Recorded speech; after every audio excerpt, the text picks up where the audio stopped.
Amravati government medical college संदर्भात जे कोंडेश्वर परिसरामध्ये वडद या भागामध्ये 30 एकर जागा जे गव्हर्नमेंट मेडिकल कॉलेजच्या नावाने झाली, त्याचं मेजरमेंट झालं, ताबा मिळाला.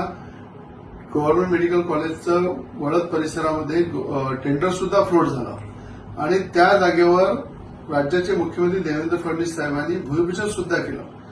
त्यामध्ये आयडेंटिटी फॉरेस्टच्या नावाने जो बबाल चालू आहे तो अत्यंत चुकीचा आहे. त्याच्यामध्ये कुठल्याही प्रकारचा त्या फॉरेस्ट त्याच्यामुळे कुठली अडथळा निर्माण होत नाही. अशाच प्रकारे जागेवर गोंदियामध्ये, चंद्रपूरमध्ये आणि गडचिरोलीमध्ये अशाच जागेवर गव्हर्नमेंट मेडिकल कॉलेजचं काम सुद्धा सुरू झालेलं आहे, म्हणून कुठलीही अडचण त्याच्यामध्ये नाही आहे. राज्याचे मुख्यमंत्री देवेंद्र फडणवीस साहेबांची मी आज भेट घेतली. त्यांनी अधिकाऱ्यांना निर्देश दिलेले आहे की वडद परिसरामध्ये, कोंडेश्वर परिसरामध्येच गव्हर्नमेंट मेडिकल कॉलेजची इमारत बनणार, ती बदलणार नाही. त्यांना मी पुन्हा मागणी केली की अमरावतीमध्ये एम्स हे हॉस्पिटल सुद्धा अमरावतीमध्ये मंजूर करा. त्या संदर्भात अमरावती शहरामध्ये जर चांगली जागा असेल तर त्या ठिकाणी एम्स हॉस्पिटल आणू.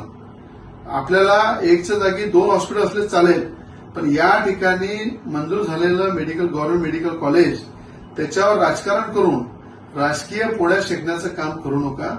ज्यांच्या डोक्यावरचे पांढरे केस झालेले आहे त्यांनी दिवसा स्वप्न पाहू नये की वडद परिसरामध्ये, कोंडेश्वर परिसरामध्ये गव्हर्नमेंट मेडिकल कॉलेज जे मंजूर झालेलं आहे त्याची जागा बदलवायची, काहीतरी त्याच्यावर राजकारण करायचं फॉरेस्टच्या नावाने. हा धंदा बंद करा. तुम्ही एखादा मोठा प्रकल्प आणा, एखादा अजून गव्हर्नमेंट मेडिकल कॉलेज आणा, एम्स आणा, एखादा आयटी पार्क आणू आपण सगळे मिळून, पण आलेला प्रोजेक्टला कुठेतरी विघ्न टाकायचे, कुठेतरी त्या नावावर राजकारण करायचं, हे कदापि होणार नाही. मुख्यमंत्री साहेबांनी आज साफ सांगितलेलं आहे, वडद परिसरामध्ये, कोंडेश्वर परिसरामध्येच गव्हर्नमेंट मेडिकल कॉलेजची इमारत होणार, त्याच्यामध्ये कुठलाही बदल होणार नाही.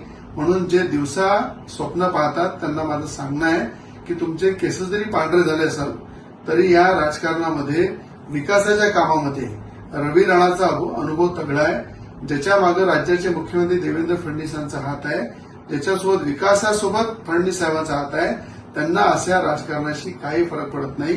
म्हणून गव्हर्नमेंट मेडिकल कॉलेज अमरावतीचं हे वडद परिसरामध्ये, कोंडेश्वर परिसरामध्ये होणार. म्हणून आपल्याला सांगणं आहे, याच्यामध्ये कुठलं राजकारण करू नका. हे काम त्याच ठिकाणी सुरू होणार.